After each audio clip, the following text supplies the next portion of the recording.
Assalamu alaikum wa rahmatullahi wa barakatuh. Alhamdulillah wa salatu wa salamu ala rasulillah wa ala alihi wa sahbihi wa sallim tasliman kathira. Mes très chers frères et sœurs en islam, la louange est pour Allah Ta'ala. Nous attestons qu'il n'y a point de divinité digne d'adoration en dehors d'Allah. Et nous attestons que Muhammad, le fils d'Abdallah et d'Amina, est bien le messager d'Allah, envoyé à toute l'humanité comme celui qui annonce la bonne nouvelle de la part d'Allah Ta'ala à ceux qui reconnaissent l'unicité et comme un avertisseur à l'endroit des négateurs de ces messages. Que la paix et la bénédiction divine soient sur lui, sa famille, ses compagnons, ceux qui les ont suivis et ceux qui les suivront sur le droit chemin jusqu'au jour de la résurrection. Et nous demandons à Allah Ta'ala de nous inscrire parmi eux. Allahumma amin. Mes très chers frères et sœurs en islam, il a été question aujourd'hui dans le sermon du vendredi de la place, sinon de l'importance du Coran, le glorieux Coran, dans la vie de celui qui croit en Allah Tabaraka wa Ta'ala. Allah Ta'ala nous dit dans le Coran: Shahru Ramadan alladhi unzila fihi al-Qur'an hudan lin-nasi wa bayyinatin min al-huda wal-furqan. Le mois de Ramadan au cours duquel le Coran a été descendu comme une guidance pour les gens et une preuve de guidance et de discernement. Et tout de suite il ajoute: Faman shahida minkum shahra falyasum. Donc quiconque est présent en ces mois qu'il jeûne. Wa man kana maridan aw ala safar fa iddatum min ayamin ukhar. Tandis que celui qui est malade ou en voyage, eh bien, qu'il compte le nombre de jours manqués du Ramadan et qu'il reprenne son jeûne une fois qu'il sera de retour du voyage ou une fois qu'il sera rétabli, mes très chers frères et sœurs en islam. C'est-à-dire que Allah Ta'ala a particularisé le mois béni de Ramadan par la descente de sa révélation, le Coran et le Karim. Et c'est moi qui a vu descendre les livres d'Allah Ta'ala, eh bien, Allah Ta'ala nous a commandé de jeûner les 29, sinon les 30 jours de ce mois au complet. Allahu Akbar. Donc cela nous montre quand même que, en fait, la particularité du Ramadan parmi les 12 mois de l'année, eh bien, c'est particulièrement le fait qu'Allah Ta'ala y a fait descendre sa révélation. Et ce qu'il faut comprendre par là, c'est que le Coran a été descendu du ciel le plus élevé vers le ciel le plus bas pendant le mois béni de Ramadan et en une nuit qui est bénie, cette nuit que nous appelons Laylatul Qadr. Et cette nuit dont Allah Ta'ala nous en parle dans le Coran, en fait Allah Ta'ala a, comment je dirais, réservé un chapitre du Coran à cette nuit-là, Suratul Qadr, où Allah Ta'ala dit: Inna anzalnahu fi laylatil qadr wa ma adraka ma laylatul qadr laylatul qadr khayrun min alf shahr. Donc nous l'avons certes fait descendre dans la nuit du destin, il s'agit du Coran, et qui te dira ce que c'est que la nuit du destin? Et Allah Ta'ala lui-même de nous dire laylatul qadr, donc la nuit du destin, khayrun min alf shahr, vaut mieux que 1000 mois. Eh bien 1000 mois c'est à peu près l'équivalent de 83 ans et 4 mois d'adoration, ce qu'il faut comprendre. Et Allah Ta'ala n'a pas dit que la nuit d'Al-Qadr est l'équivalent de cette nuit-là, comment je dirais, de cette durée-là, de ce temps-là, de ces années, ces 83 années et 4 mois d'adoration, mais khayrun min, c'est mieux que cela, Allahu Akbar. Donc, on voit que, en fait, le Coran définit le Ramadan, la bénédiction contenue dans le mois béni de Ramadan. En d'autres mots, ta considération, mon frère et ma soeur en islam, pour le Ramadan, ça doit être ta considération pour la parole de Dieu, subhanahu wa ta'ala, c'est-à-dire le Coran. Et ta parole pour, comment je dirais, ta considération pour le Coran, donc la parole de Dieu, eh bien ça se trouve à être ta considération pour Dieu lui-même, subhanahu wa ta'ala. Donc il y a cette corrélation entre Ramadan, Coran et Allah Tabaraka wa Ta'ala, mes très chers frères et sœurs en islam. Maintenant, le Coran, quelle doit être sa place dans la vie du croyant? C'est-à-dire que quand on regarde le prophète Muhammad sallallahu alayhi wa sallam lui-même dès les premiers jours de l'islam, Allah Ta'ala ne cessa de l'exhorter dans le sens de l'attachement à sa révélation, donc à sa parole, à son livre. Il dit par exemple dans Suratul Muzammil, Ya ayyuhal Muzammil, qumil layla illa qalila, nisfahu aw inqus minhu qalila, aw zid alayhi wa rattilil Qur'ana tartila. Donc toi qui es dans les draps, lève-toi pendant la nuit, sauf une petite partie. Nisfahu, la moitié,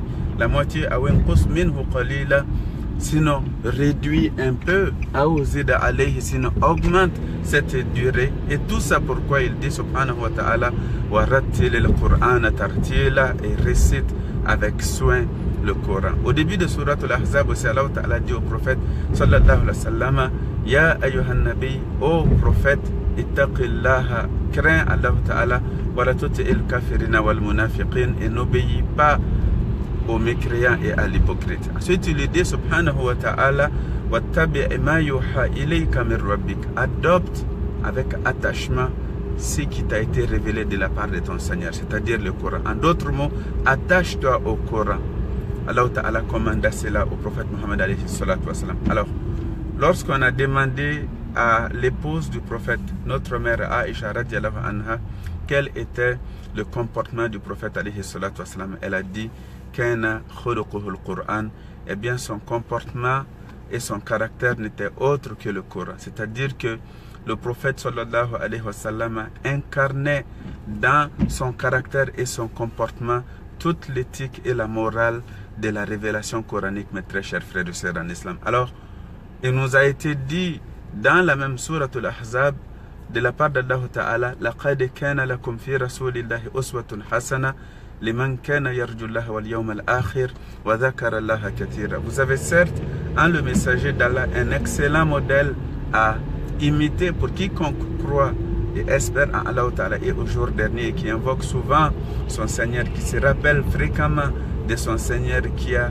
constamment le souvenir d'Allah dans son cœur. Et bien, toute personne qui est à un tel niveau, comment je dirais, d'engagement en islam, eh bien, il doit adopter le prophète Muhammad sallallahu alayhi wa sallam comme son modèle. Le prophète doit constituer pour lui, comment je dirais, comme un miroir dans lequel il admire, subhanallah, tous ses agissements, toute son adoration d'Allah et sa bienfaisance envers les créatures d'Allah tabaraka wa ta'ala. Maintenant, concrètement, que devons-nous faire avec le Coran?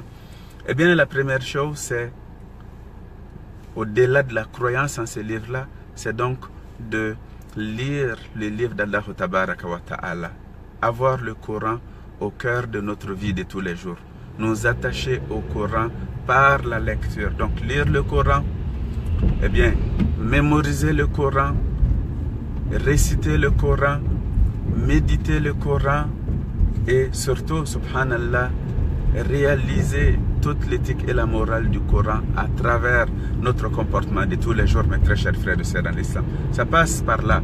Il faut s'attacher au livre de la sorte. Il faut s'attacher au Coran par la lecture. Maintenant, Allah Ta'ala a révélé ses livres, bien évidemment, en arabe. Il a révélé le Coran et le Karim en arabe. Alors, il nous appartient, autant nous avons appris le français à l'école, nous avons appris peut-être pendant l'aventure l'anglais, l'espagnol, etc.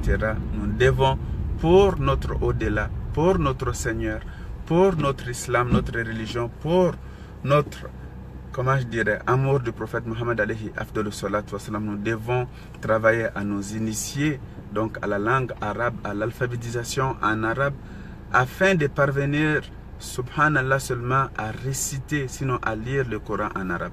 Ça, c'est la moindre des choses que nous devons nous offrir, mes très chers frères et sœurs en islam. Parvenir à lire le Coran en arabe, de telle sorte que les sourates que nous mémorisons du Coran, que nous récitons à travers nos prières, eh bien, nous les réciterons de la meilleure des façons. C'est-à-dire que à travers nos prières, à travers nos récitations, nous n'allons pas modifier Allah par la parole d'Allah tabaraka wa ta'ala. Nous allons la réciter comme cela a été révélé au prophète Muhammad alayhi afdalu salatu wassalam. Donc, la lecture du Coran al-Karim, la mémorisation, la récitation, bien évidemment le rappel des enseignements, la méditation profonde, et bien le fait de transmettre aussi cette révélation-là à autrui, travailler à transmettre les enseignements du Coran à ceux qui nous sont chers, à nos frères et sœurs en islam, à notre famille, nos époux, épouses, nos parents, nos enfants, mes très chers frères et sœurs en islam. Et surtout,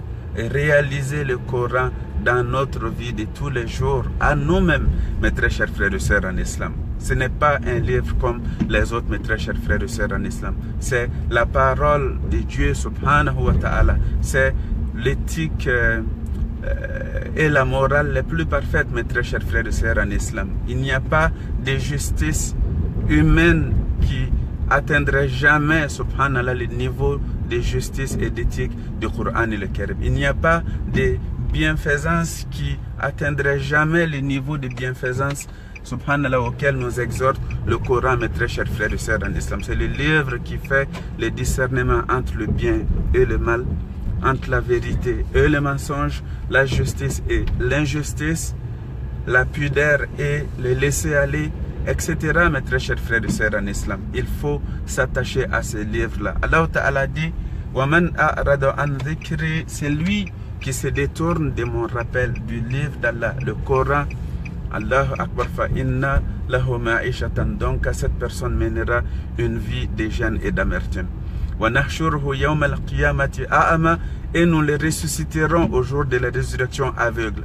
Qala, il dira, Rabbi, ô mon Seigneur, lima hashartani a'ama wa qad kuntu basira, pourquoi tu m'as ressuscité aveugle aujourd'hui alors que j'étais clairvoyant dans la vie d'ici-bas? Allahu Akbar. Allah Ta'ala lui répondra, qala kadhalika atatka ayatuna fanasitaha wa kadhalika al-yawma tunsa. Allahu Akbar.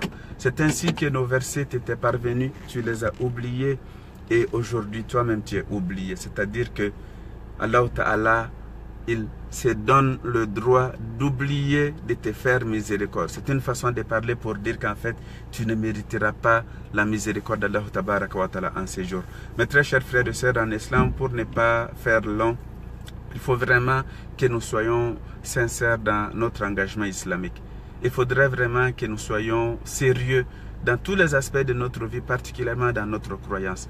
Lorsqu'on se réclame de l'islam comme adepte, lorsqu'on se réclame de la tradition du prophète Mohammed alayhi salatu wassalam, lorsque nous nous réclamons des croyants dans ce monde, eh bien, il faut s'affirmer avec sa foi, il faut s'engager comme il faut. Il ne faut pas être ignorant, subhanallah, dans sa religion, ni dans aucun aspect de notre vie. Dans notre croyance, il ne faut pas être un ignorant. On peut être ignorant dans d'autres domaines de la vie. Je dis, tu es technicien en informatique, il ne faut pas être ignorant dans ton domaine, dans ton champ d'action. Tu es commerçant, il ne faut pas être ignorant dans le commerce. Eh bien, tu es musulman, ne sois pas ignorant dans l'islam non plus, mon frère et ma soeur en islam. On ne sera pas des savants, mais au moins on saura que faire dans notre religion. Et surtout, on éviterait alors de nous faire égarer par des gens qui cherchent en fait à s'enrichir sur le dos de pauvres musulmans, subhanallah. Alors, on sera bien guidé de par la permission d'Allah, de par sa miséricorde, et on évitera surtout de nous faire égarer par des appelants à l'islam mais qui en fait ne sont pas sincères dans leur appel, mes très chers frères et sœurs en islam. Donc le mois béni de Ramadan s'en vient vers nous. Nous devons saisir cette opportunité-là pour passer à travers le Coran au complet en termes de lecture, mes très chers frères et sœurs en islam. Il s'agit de 604 pages, le Coran dans la version Hafs. Eh bien, si tu lis 5 pages du Coran à chaque prière obligatoire, nous prions 5 fois par jour, à chaque prière obligatoire, donc 25 pages du Coran que tu liras par jour, et Inch'Allah tu passeras à travers le livre au complet. Nous demandons à Allah Ta'ala de faire le Coran notre parure et notre parfum, qu'Allah Ta'ala nous rende conformes à la morale et à l'orientation du Coran et le Karim, qu'Allah Ta'ala nous apporte le mois béni de Ramadan, qui nous inscrive parmi ceux qui le jeûneront et le prieront imanan wa ihtisaba, avec foi et conviction ferme de la récompense, qui nous inscrive parmi ceux qui l'ont invoqué et dont il a accepté, il a exaucé les invocations, ceux qui se sont repentis à lui et dont il a accepté de repentir, qui nous inscrivent parmi eux, ceux qui lui ont demandé le secours et qu'il a assisté subhanahu wa ta'ala, et ceux qui ont placé leur confiance en lui et comment je dirais, à qui il a suffi subhanahu wa ta'ala. Allahumma ballighna Ramadan waj'alna mimman yasumuhu wa yaqumuhu imanan wa ihtisaba bi rahmatika ya arhamar rahimin. Subhana rabbika rabbil izzati amma yasifun wa salamun ala al mursalin walhamdulillahi rabbil alamin. Fajazakumullahu khaira.